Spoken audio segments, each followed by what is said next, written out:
Hey everybody, welcome back to New York Comic Con at Bluefin. We are throwing the party of parties at bluefinbrands.com. We have exclusives. We got the Kermit art. Yeah! We have bundles, exclusives. We have a lot of cool items. We got the Nausicaa glider. Even people who have not seen the film are just like, I need to know more about this. I need to get this item.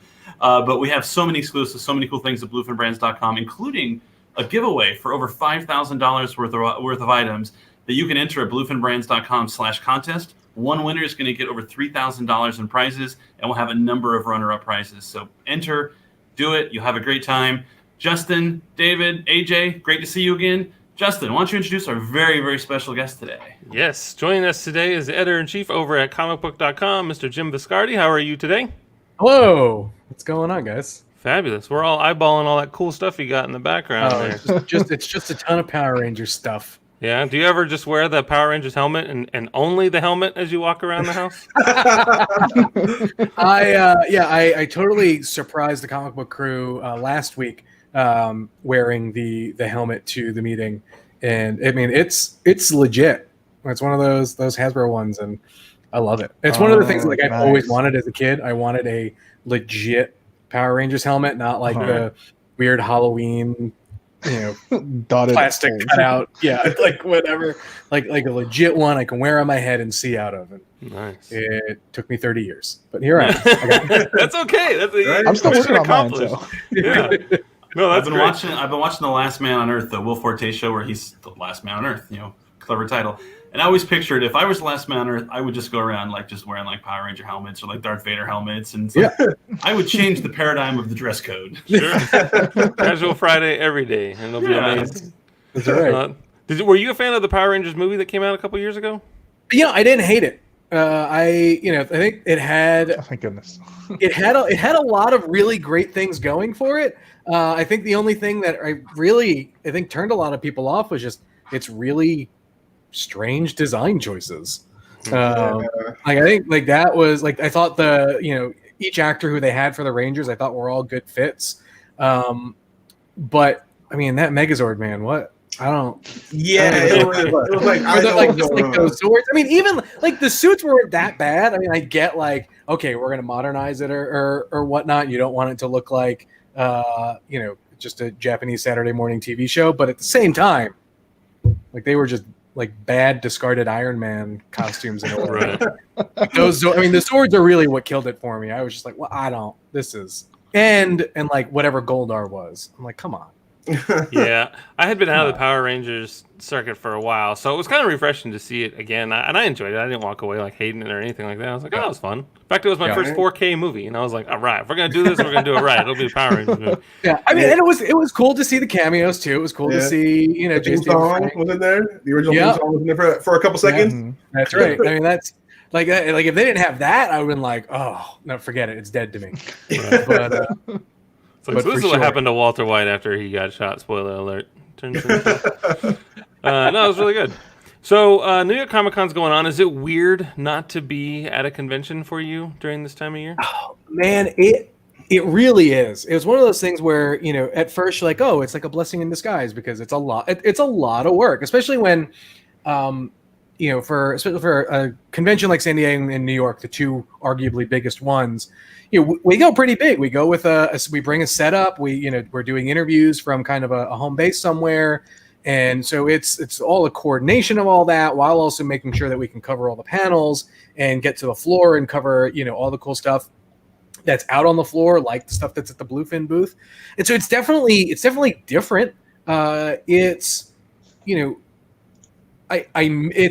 It's an opportunity for us just kind of in the industry to just kind of see each other, at these events type things. And so to not have that definitely feels a little weird. And there's the whole aspect of, being able to go visit New York, once a year and have fun. I'm from New York. And so I don't miss it as much, but now that I'm not in New York, and it's one of my excuses to be able to say, a nice work funded trip back home kind of thing. But, sure.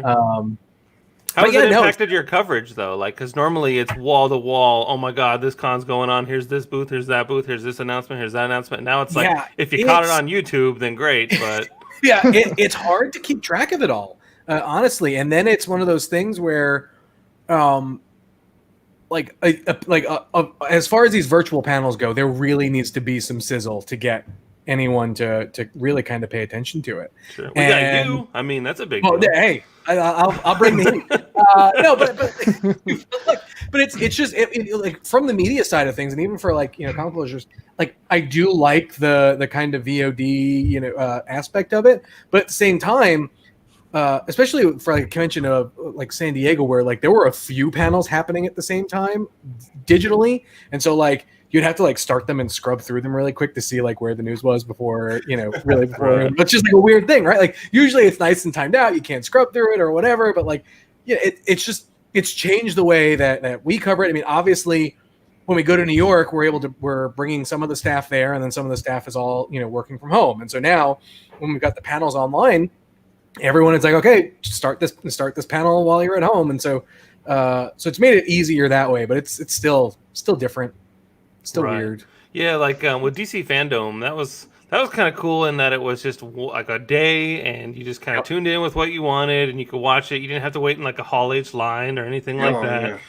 No camping out or any of that stuff. It's like they figured that out. That was pretty cool. Yeah, they really did. They delivered. That was the thing. Like they brought the goods, and so that was definitely an event that like had genuine buzz around it. You knew what you were gonna get for the most part, and when it showed up, you were like, yes. And the presentation looked great too. Like that was another thing. Like especially for like some of the San Diego ones, it was kind of all over the place because you had Amazon was going to produce their panel, Netflix was going to do theirs, and so it was just the look of it was different. The feel wasn't cohesive, right? Yeah, it wasn't one giant unit. Everyone just had their own a la carte version, and then threw it all on a plate together. I mean, obviously everyone's trying to learn and figure out how this is going, and it's definitely tricky. But I mean, in your business, wanting to be first to report something, now the entire world is all watching the exact same time as you. That changes the dynamic of everything, and it turns it more into opinion pieces as opposed to reporting pieces. Sure. Well, I think also too, but like I think there's a lot of fans that are looking to sites like Comic Book and whatnot for the cliff notes, basically. Like there may not be, like they may not have the time to sit through all that stuff, and so they'll come to Comic Book, they'll scan the headlines and click what they want to see, or they get the most of it when they just by scrolling the homepage. Then to me, they're mission accomplished. So right, that's a good point. Yeah, and that's kind of it's always kind of been the mantra for Comic Book, right? Where we always want to make sure that if someone only has enough time to just kind of scroll through the headlines and just and feel like that they're caught up on what's going on, then great. And then if someone needs a bit more information, and then they can click in and read more. And so that's what we try and do, and it clearly works. So sure. How many writers do you have working at comicbook.com? We have about 12 full-time editorial staff writers, and then we've got some video talent and a video team, a tech team, and so all in all, I think we're about 34 folks over at Comic Book. That's great. Do you have any rogue reporters that call you at like 3 a.m, like, oh my God, Jim, I'm working on this story. I need 48 hours to get this to you. Just give me some money. Wire me some money in my PayPal account so I can get a plane ticket to Morocco and a pair of false teeth and a wig. Yeah. Well, I think also too though it's interesting because like I will never forget the Spider-Man being in Civil War, or like that when that deal broke that Spider-Man was going to be in a Marvel movie and whatever, like that no joke broke at like 2 a.m, and I just remember like my phone just went bananas, and I'm like half asleep, and I roll over, and like the first text message is like holy shit, yeah, Spider-Man's back at Marvel, and I was like what, flew out of bed. And to figure out what the next move was, but it was news never sleeps, man. It is a nonstop thing. Yeah, chasing that drug there. I bet once you shot out of bed, you had never been more awake in your life. I had never been more, and that's what it is. Like the worst thing for someone in my position is basically Google Analytics, which is super inside baseball. But basically, it's just like I stare at the number of the number of people that are on the site, and like that's my drug. and it's David Evans is the same way. He's one of the tabs on his computer is always how many people are on the website right now. Yeah, I currently have 4 Google Analytics tabs open right now for both our site and our Premium Bondi site. So I'm with you. You're like, why are more people clicking on this? Why are more people doing this or that? It's like my favorite thing is like when a big news story breaks. Like earlier today, we were one of the folks who broke the news about the Green Lantern series coming to HBO and with different Green Lanterns and stuff that was going to be in it. Wait, what? So it was just announced, Clark. Just announced. So it was announced a little bit ago that a Green Lantern series was coming to HBO Max. But that was basically all that we knew about it. And so now today we learned that Seth Graham-Smith is going to be showrunning it. Mark Guggenheim is going to be writing it, and it's going to involve Simon Baz, Jessica Cruz, Alan Scott, Guy Gardner, Kilowog, Sinestro, and a whole bunch of others in a series. I think it's either 8 or 10 episode series, an hour apiece. So it looks like I imagine each Green Lantern will probably get their own kind of standalone episode, and I'm excited for it. Like I love the Green Lantern series, and so I'm excited for it. Right, especially when it's a series. Oh, go ahead. I'm excited that Seth Graham-Smith is finally going to be able to do something for DC since he was one of the OG Flash directors. And that's right. That just has gone through so many different people. So it's cool that he was able to stick around with DC, and he looks like he's going to be doing something for him. So that's for sure. And I just think that Green Lantern is one of those properties that could use a series like this to just kind of educate new fans when something's been around for so long and is so there's so many like tangled webs in that universe that it doesn't make a lot of sense to newcomers. You're like, well, where do I start? And you're like, well, then you get this huge tome of someone like David Clark that's like, here, start with this, and then it's easy. Just master all of it. Exactly. Yeah, basically. Exactly. But I mean, it's good. But it's really, really cool because that's one of the coolest things about Green Lantern is the fact that like there are so many of them, and a lot of them are really, really cool characters. Like I'm actually personally excited to see what they do with Simon Baz and Jessica Cruz. Like those, I thought the stuff that they're doing now in a lot of those current series is just top notch. Obviously the names that they did leave out are obviously Hal Jordan. Dave Stewart. He's not there. Kyle Rayner. And Kyle Rayner was not mentioned. Kyle Rayner is my favorite, and so what I hope is that like they're just saving them for movies or whatever, or they'll show up in a cameo or of some sort. But those are the 3 that were not mentioned. But who knows? There was and more. So this is an HBO series. HBO Max. Okay, cool. Yeah. So then, I mean, with their production value of shows, obviously like Game of Thrones, but like Watchmen, Lovecraft Country, all that stuff, it's going to be so good. That's amazing. I can't wait. Thank you. It's good news. It's a good day. Just go to comicbook.com for all that's your, right. And that's right. So like, we push a story like that and you start to see that number just like that creep up. And I'm like, yes. Hey, shout out to you guys. Your article that you wrote about that comicbook.com wrote about James Gunn, Loving Common Writer, about our Heisei Week event. Like I have used that link in a lot of reports back home to Bondi in Japan. So thank you. Like it was so helpful. I'm like, look at this, comicbook.com. Woo! Yeah. No, look, dude, and I love it. Like one of my biggest goals when I started a comic book about 5 years ago. I mean, we were nothing, right? And we saw a niche that was available to us that was basically an in between for diehard comic fans and fans that may be seeing these superhero movies for the first time, and we're trying to like bridge that gap. And I wanted the site to grow to be in league with sites like Entertainment Weekly and The Hollywood Reporter and Variety and all that, and when we're beating them fairly regularly. So it's a pretty validated feeling to know that like my little nerd hobby is legit. Sure. Has there ever been an article that you wrote that was like Pulitzer Prize material and it got your 2 clicks in your analytics and you're just like, God damn it, people read my stuff.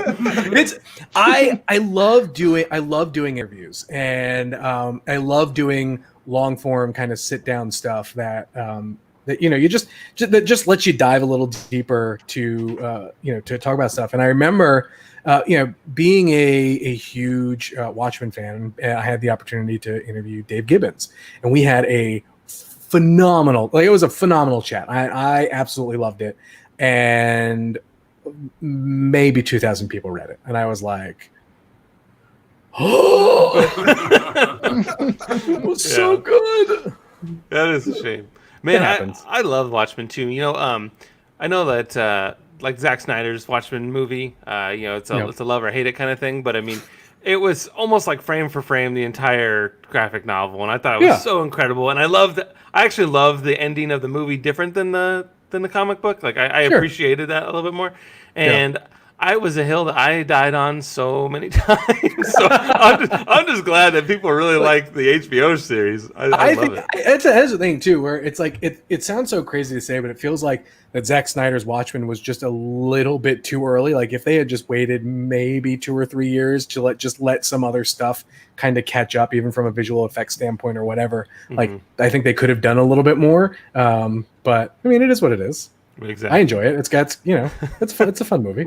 My favorite Watchmen story is I was at the press screening for Watchmen in, I guess it was 2009 when it came out, and there was this guy who brought his two must have been 7 and 9-year-old kids, and the press agent was like, "This is a very violent movie."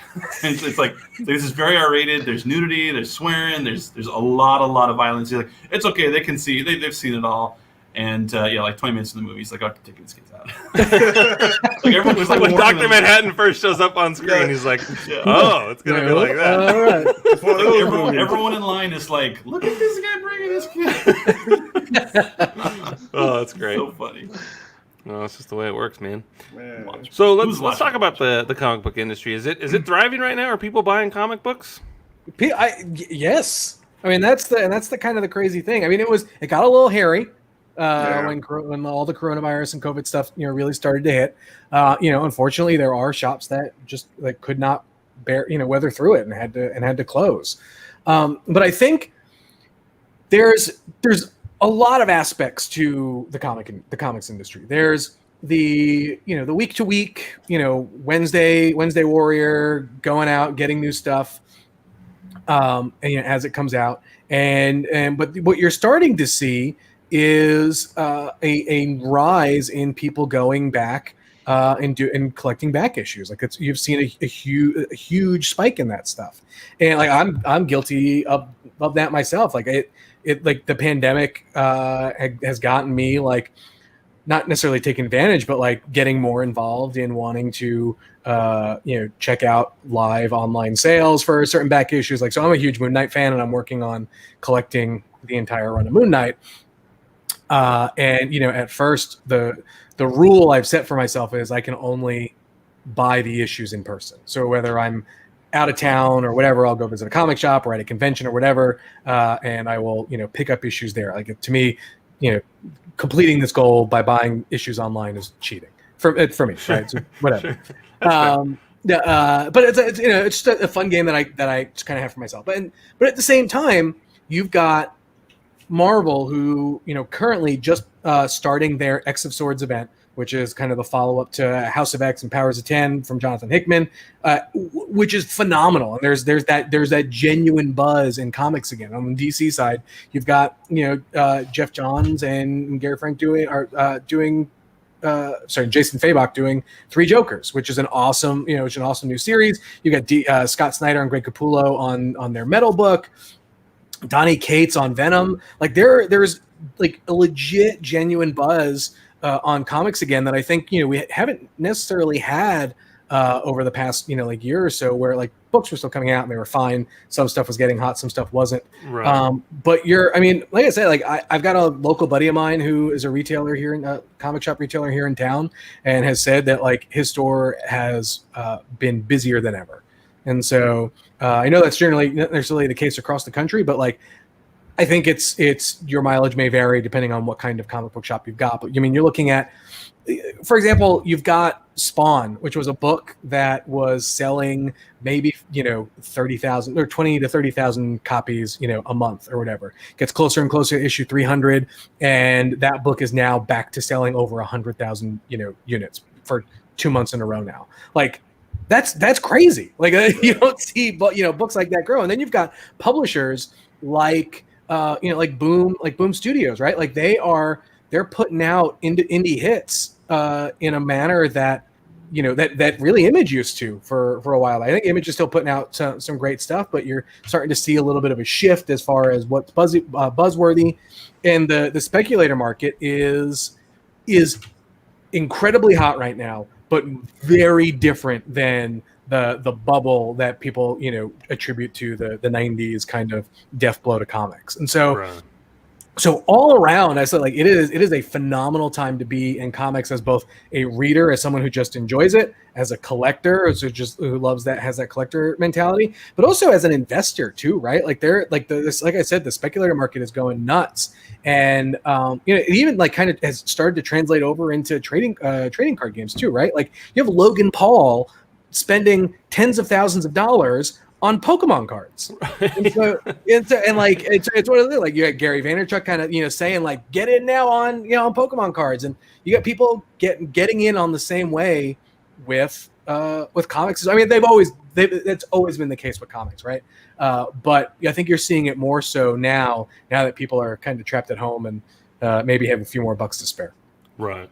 That's one of the things about like going to Comic Cons is you get to meet all these artists and publishers that you didn't even know existed. They have this incredible work on this table. You have a conversation with them, and then you get to support them directly. That's always a really good feeling. And that's one of the things I miss the most about not being at a physical event, is just shaking hands with an artist, getting to know them, seeing what their book's all about, and then walking away with all the stuff that I had originally no intention of ever buying. I'm like, wow, you're a real person. I'm gonna buy your stuff. I like you. I like the cut of your jib, as David would say. Yeah, and that's crazy.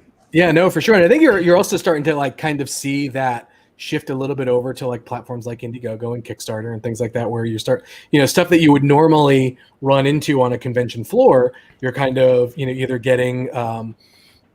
It happens to me, like almost once a day, basically, where there will be a comic project that I have no idea what it's about, but the art or something will catch my eye on my Twitter feed, and I'll go check it out on Kickstarter or whatnot. And if it looks interesting, I'll back it, pick it up, and see what's going there. And so it's been interesting to see comics evolve. And I feel like a lot of people think that the industry is traditionally a very slow moving one. But I think that's if you're looking at the monolith that is the big two of Marvel and DC, they're going to move slower than everyone else. But that's traditionally been the case, right? Like the smaller publishers, the independent creators will usually be ahead of the curve, and then Marvel and DC catch up on it. And then when there's that kind of money being put into the ecosystem in a new, changed way, that's when it grows again.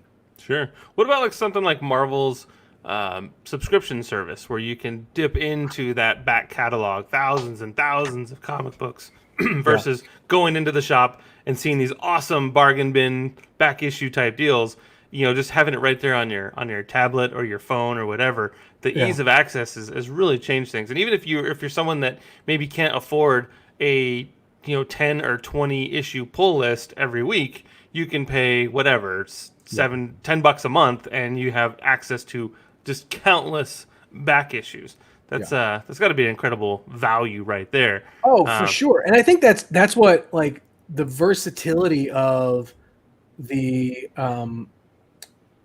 just the industry in general is, where like you've got something for every kind of fan. Where if you are someone who just heard about Civil War or one of the other other 98 million Marvel events, you can easily go back and check it out. You want to check out, like, there's a lot of buzz around Secret Invasion right now because of Captain Marvel, the Captain Marvel movie with the Skrulls, and supposedly some more Skrull stuff coming to Disney Plus. And so everyone's like, oh man, Marvel Studios already did Civil War. That's only a matter of time before they do something like Secret Invasion. And so you don't necessarily have to go hunt those issues out, because it's available on Marvel Unlimited. You can go read all the issues, read all the tie-ins if you want for one price, and feel like you're in on it, right? Like, I feel like that's one of the biggest things now driving a lot of interest is everyone's got a group of friends who love Marvel or DC movies, but everyone wants to be the one. Everyone wants to be the know-it-all. Everyone wants to be the one who can, then say, oh, but maybe they'll do this, or hey, did you know that? and that's only possible because of services like Marvel Unlimited and what will inevitably become the DC universe app and all that. And so that's awesome. But then at the same time, I think it's such a great entry point for new fans, because if they end up loving it and they end up loving the art or the writers or whatever, then that's the first step in becoming a comics fan, and then that may lead them into seeing what said artist or writer is doing currently. And if they generally no one wants to wait, and so they'll go and find either a local comic shop, find a mail service, and jump on board. I mean, sure. Honest to God, I only really got into comics when they killed Captain America. I was a huge fan of all the Marvel animated series of the 90s, right? So Spider-Man, Iron Man, all that stuff. Loved it. But I didn't really, I had a few comics when I was a kid, but I didn't really get into it until then. And it was one of those things where I read the issue where they killed Cap, and then I was like, whoa. One, I can't believe they did that. But two, what does this mean? And then all of a sudden, I found myself with 20 books on my pull list going, oh my God, what did I do? Because I needed to know how this was going to affect the Marvel Universe. And so I picked them all up. And so if it happened to me, there's 1,000% chance it's happening to countless others at any given point. Because I feel there's an excuse I feel like people have where they say, oh, getting into comics is too hard. Where do you start? How do you start? Or whatever. And honestly, my answer is always just jump in. You can either find the start of a storyline, find a character you like, and just jump in. You may not like it, and then if you don't, then then that part sucks a bit. But but you need to try. You need but there's so many options out there. Just pick one and jump in, and then once you're in, work forward and work backwards. That. And you can always ask the guy at the comic shop or whoever's running their comic store. It's I took a break for 10 years when I was a kid, and I went back in and I was like, hey, what's hot right now? What's good? What can I read? I haven't read a comic book in 10 years. And the guy's like, man, this new comic book 300 just came out and it's so badass. And I was hooked. I was like, oh my God, it's incredible. The resources are there. You can even go to comicbook.com for all your comic book resources. Can we talk about price for a second? Because when I was reading comic books, they were $1.25. I think is what not cheap anymore. Yeah. So when I go to the movies and I look at the cost of a soda and popcorn, I'm like, man, $7.50 for a soda or popcorn. And I'm like, at what point is it? I tell myself well, I'm never paying more than $10 for a movie theater drink. But I mean, do you have that conversation about comics too? Man, am I going to see $7 on the front of this issue one day? I think your standard 20 to 22 page comic book has found its ceiling at $3.99 in some cases. Yes. I don't think you can go any higher than that anymore. But I mean, you will see special edition issues or whatever, a 100-page thing go for $9, which is actually, in most cases a bargain. Like I was saying, one of the things I love is Image, and I think Boom and some few other publishers start doing this, where the first volume of a trade will just be $10, which I think is great. I mean, volume 2 and volume 3 are going to be $14-15, but whatever. You got the first one. You got the first one for 10. But I honestly, if comics went to $5-6, that's a tough pill to swallow. Right. It's a suppository. You gotta find a new way to put it. Yeah, because if the basic comics go to that much, then the variant covers are going to be even higher. Well, then at that point, people are then just not going to buy as much, and so it's kind of a catch-22 where it's I think $2.99 to $3.99 is that sweet spot where if you're looking to take a chance on a new comic or whatever, you'll be, oh, okay, that's fine. But if there was a new comic that was on the shelf and it was priced at $7, I'd be like, no, thank you. I'll either wait for the trade or not. And that's a problem, right? If you're a new comic or whatever, and your price is too high, and some's going to say, I'm going to wait for the trade, they may not get to the trade. Right. There may not be enough to get right. We got to keep the lights on. We got to eat. We need to pay our employees. And that's the thing too, because the next gen consoles are coming out, right? Games are already talking about being $70. You're seeing Call of Duty $70 on Amazon, and that's a tough pill for people to swallow. And we've been paying $60 for a very long time. Sure, you can go back to Nintendo games or N64, where I remember paying $80 for Turok, and that didn't work out. But Nope. I mean, I did it. But I mean, at the same time, we've grown accustomed to that $60 price point. But at the same time, video games are so much bigger now. There's so many more employees. There's so much that goes into it that it just doesn't make sense to only sell it for $60. And as costs go up all around this planet, the same thing, right? These publishers need to pay their employees. They got to pay health insurance. They got to do this. They got to do that. And eventually, the comic book prices just have to go up. And that's a real shame. I think there's a perceived value, and so what you just mentioned, all like the amazing advances in video games are apparent and obvious, and so we accept the inevitable increase. I think that maybe the comics industry needs to kind of educate the consumer on why they're increasing it.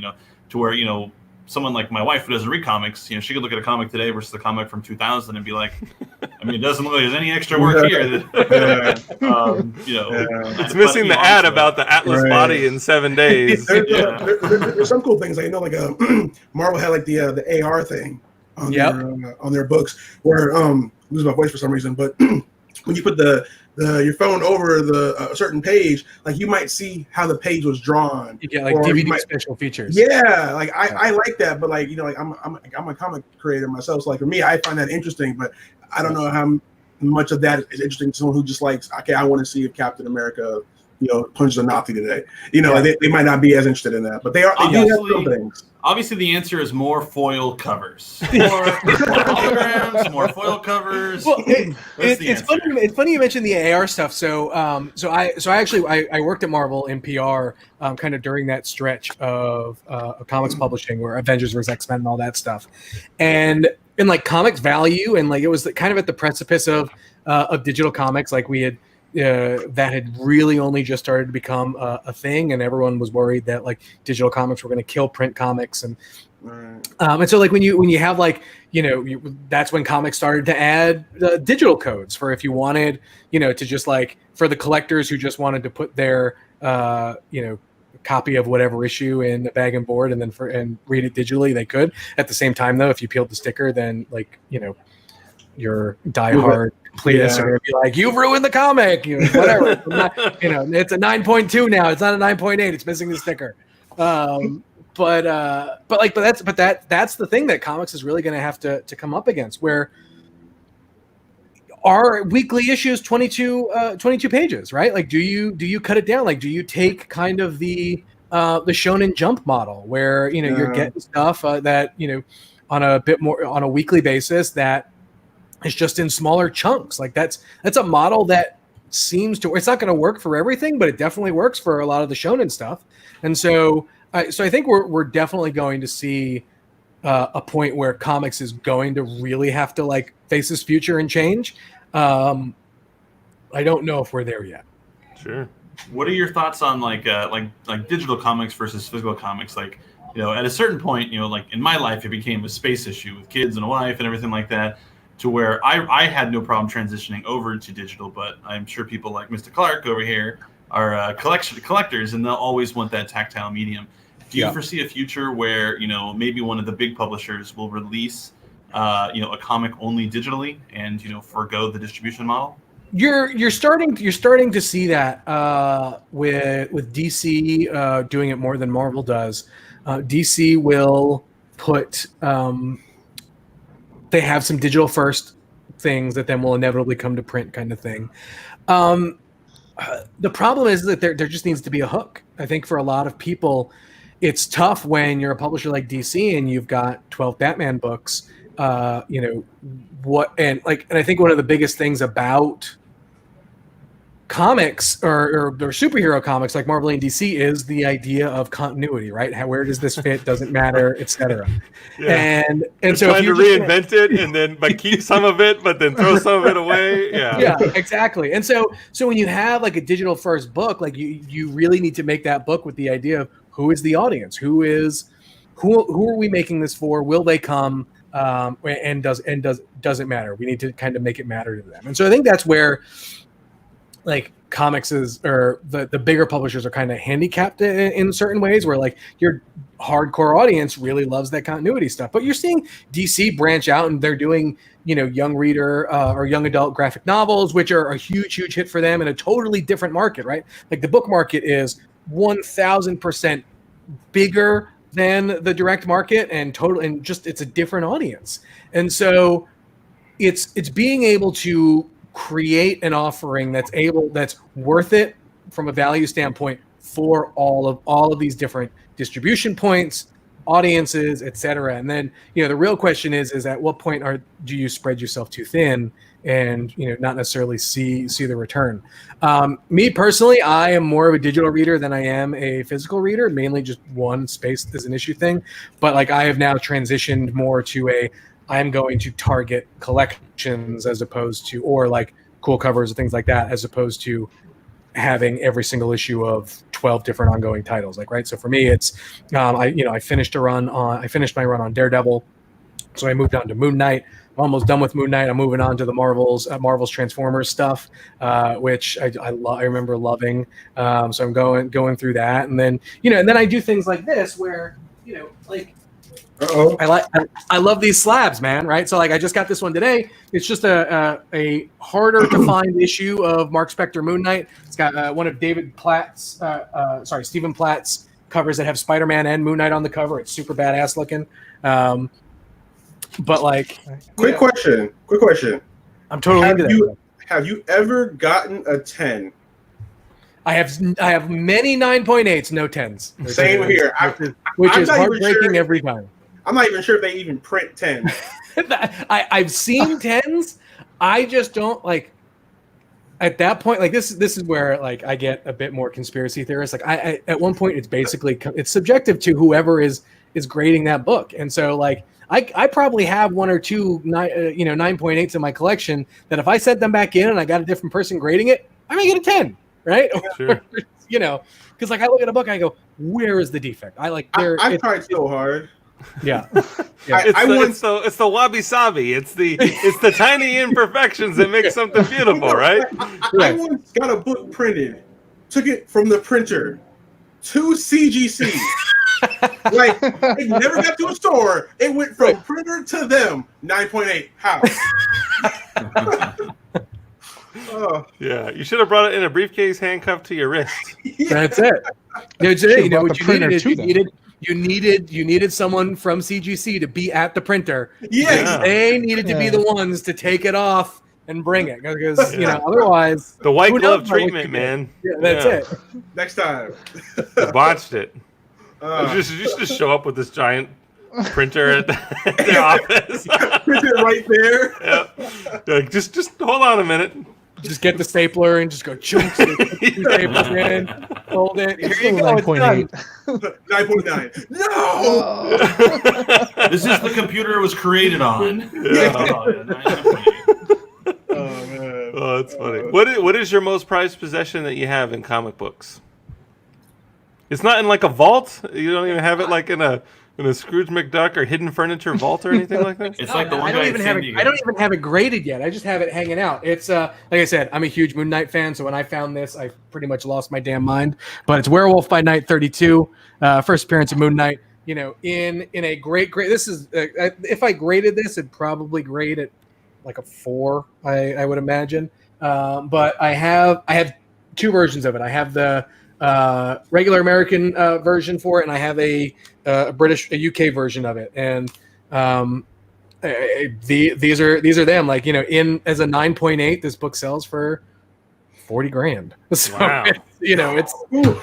It's a nice little thing. But that's my prized possession. That was the one that I honestly never thought I'd be able to get my hands on, and it just happened to I was legitimately in my local comic book shop. It walked in, someone tried to sell it, and I basically whatever offer my local comic shop guy offered, I was been like, I'll give you $100 more than that. There you go. And I got it. You're like, hey kid, why don't you come over here for a second? You like bubblegum? Yeah, I'll tell you what I'm gonna do for you. I'm gonna give you $100 extra. I'm going to give you these 3 brand new comics for this old, gross comic. These are new, and I'll give you 3 of them. Fresh off of David Clark's printer. The ink is still drying. 9.9. These are definitely 9.8s. This is all busted. Yeah. This one's been read. No one wants a pre-read book. That's right. Exactly. It's used. Oh, man. So there's been a lot of interesting talk and rumblings and call-outs of toxic work environments and sexual harassment and it's been going on for years and years and years and years. Being the editor-in-chief, how did you want to approach reporting on that as all these stories started to come to light and people were sharing their stories?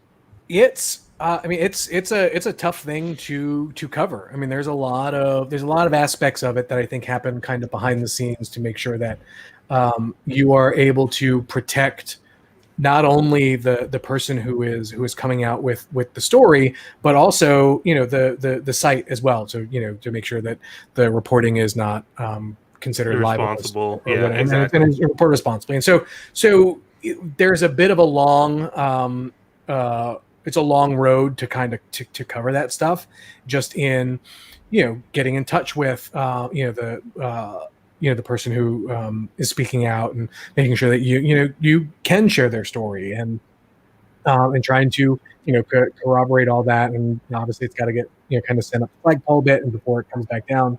But I mean, it's super, but it's incredibly important to do. It is hard work. It's necessary work. And it makes the industry better because of it, because, the longer that bad actors can, kind of exist in a place that is supposed to be safe and respectful and beyond is paramount to the survival of, for the whole thing. And everyone should be treated the same way. Everyone should have the same amount of opportunities as anyone else. And so for someone to come in and try and take advantage of people in any way is incredibly unfair, and it deserves to be called out and put a spotlight on. Right. And I like how you said, asking that, just making sure that story is even okay to share. Because it's not our story, it's their story. And, whether you were a victim 30 years ago or 30 days ago or 30 minutes ago, it's up to that person to decide when they want to share. Yep. I think there's a knee-jerk reaction to if someone is sharing their story on Twitter that means it's okay for anyone else to kind of pick up and run with it. Because what you're then doing is, for a site like us, we're putting a bigger spotlight on it, and that may garner more attention to the person and potentially cause more harm than good. And so it's always important to do that work, just to make sure and do what you can to help further the conversation and just keep going from there. Sure. No, absolutely. Agree with you 100%. Are you go ahead. I was gonna say, do you remember your very, very first comic book? I do. It was a drugstore pickup at my local Genovese on Long Island. It was on a spinner rack, and it was the first appearance of the X-Babies. And I just remember seeing them on the cover, and being sorry, it wasn't their first appearance. It was their first appearance since their first appearance, because they were kind of like put in a box and not seen for a bit. But I remember it was an Adam Kubert cover. And it was just like a trip to Mojo World, obviously where they were. And I was a huge X-Men fan at the time, because the animated series was as hot as ever. And I was like, whoa, this is cool. And I still have it somewhere. It's in a long box somewhere. But I remember it clear as day. Like I see that cover and I go, yep, nope, that was it. Was it all beat to hell because they had the comic books on one of those racks? Oh, absolutely, for sure. But then at that point, they were only like $1.20, so it was like, right. well, who cares? Yeah, you probably rolled it into a tube. Oh, dude, so beat up. It's funny. It's one of those things like I almost want to send it to get graded, but it's one of those things where like every time I pull it out of my long box, I read it. Like I'll read it like 2 or 3 times because it's just like I honestly I just remember that point. And so, but to me, I must have been maybe 7 or so, and so I didn't get that like there was going to be a next issue. Right. I thought or the next issue was going to be part of a continuing story or whatever. I just figured it was just going to be another next random thing. So I didn't think to go back or whatever. And so like I would pick random stuff up all the time, but like it just never hit me at that point. And so So it's interesting how that's up, but that book looks like hot garbage. Like it is just, it looks like it has been through the ringer for sure. Do you still have a bunch of Oh, go ahead, Dave. No, sorry, I was just gonna say I love it when like non-perfect items get graded. So like I collect Star Wars figures, and so a big popular thing to do is to get like the most gnarled, disgusting like Emperor figure on like just a card that's just been destroyed, and then send it to like AFA or somebody, and it comes back at like a 10 out of 100 or something. That's how you get your 10, Clark. But you may have the only one graded at that, and so like there it is. So there you go. Yeah.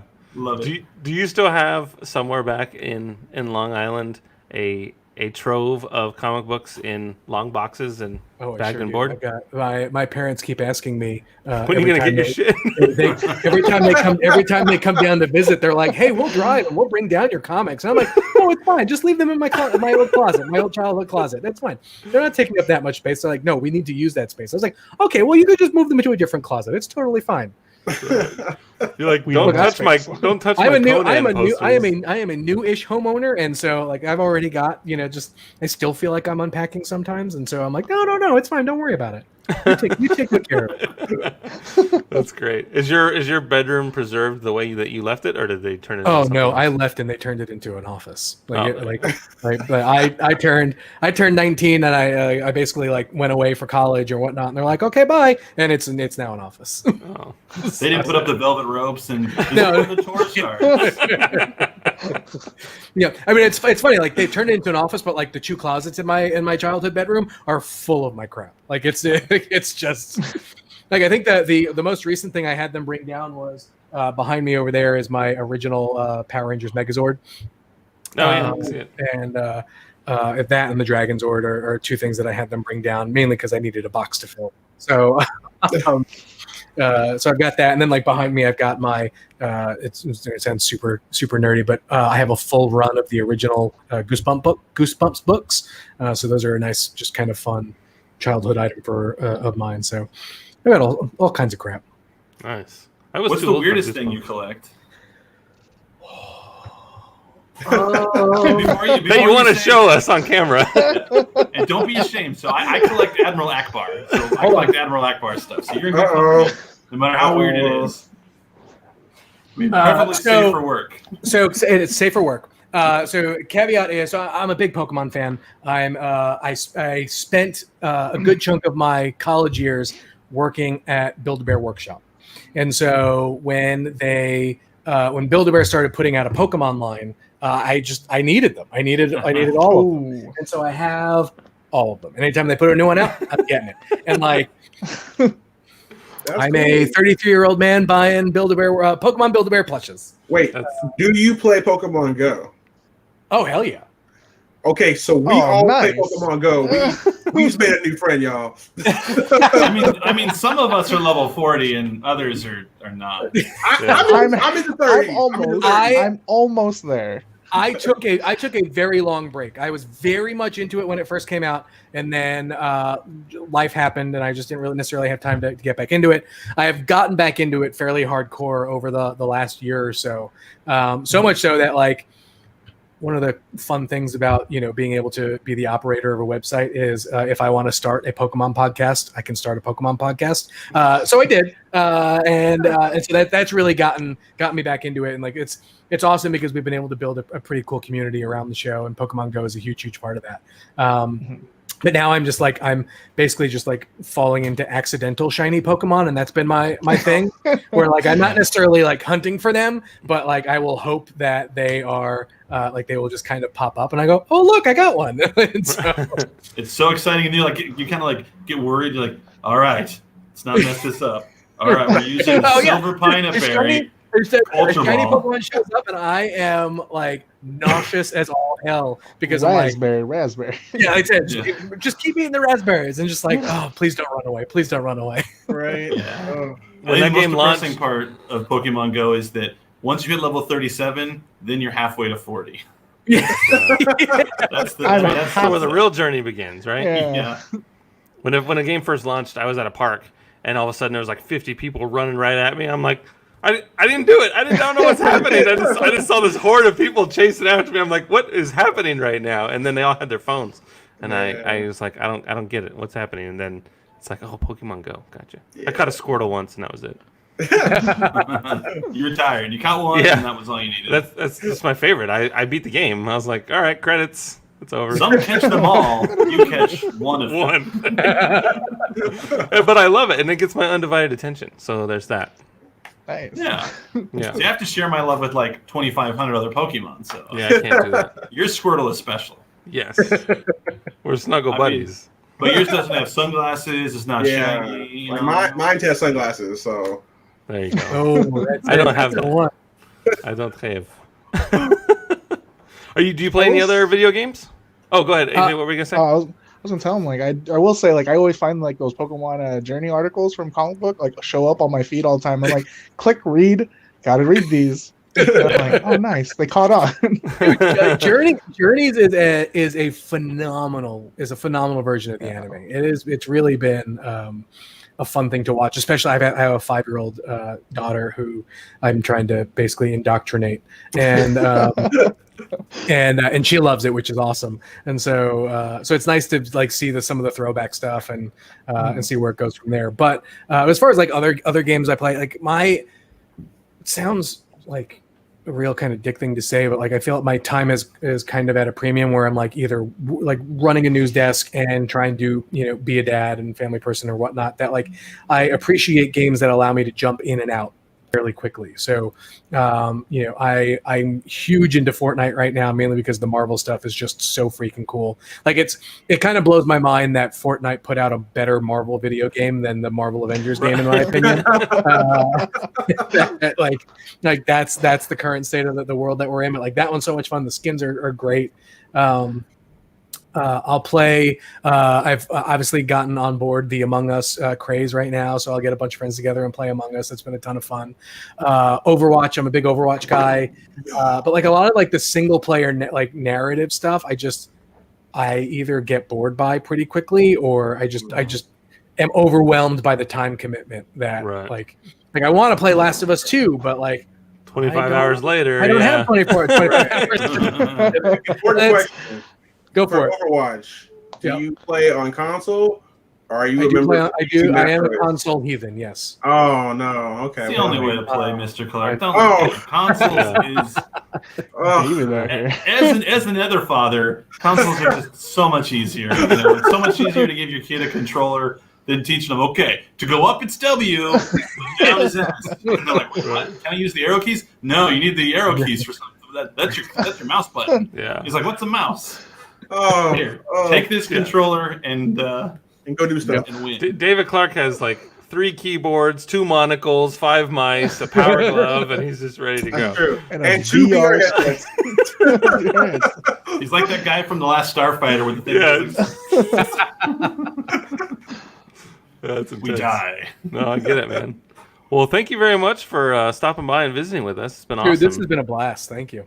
Yeah, so everyone go to comicbook.com and check out all the amazing news about comic books, entertainment. You got everything on there, right? You guys, a little bit of everything. Movies, video games, comic books, all that stuff. Pokemon. You got AJ right there. He's like, all right, he's gonna be your secret little intern and give you whisper Pokemon knowledge into your guys' little ears. No, they got it covered. I keep reading it all the time, so I appreciate it. I appreciate anytime you visit the site. Oh, that's great. And then be sure to visit bluefinbrands.com for all of our amazing sales going on right now during New York Comic Con. We got all kinds of exclusives and bundle deals and promotions and giveaways. We're giving away $5,000 in prizes. All you got to do is go to bluefinbrands.com, sign up. It's amazing. It takes 2 seconds. And one grand prize winner will win $3,000 in a prize pack. And it's a blast. And can't wait to get all that stuff to you. It'll be remarkable. And you'll love it. You might hate us a little bit because you're going to have to find room for all your stuff, but that'll be your problem and not ours. So there's that. And everyone else, I hope you have a wonderful rest of your New York Comic Con. We do have another live stream coming up at 2 o'clock Pacific time where we will be ranking all of the DC films. It should make for an interesting conversation. You are more than welcome to help and participate. We love the feedback and the responses. So we will see you in just a little under 90 minutes, actually. Mr. Jim, please enjoy the rest of your day, and thank you again for joining us. I appreciate it, guys. Thank you.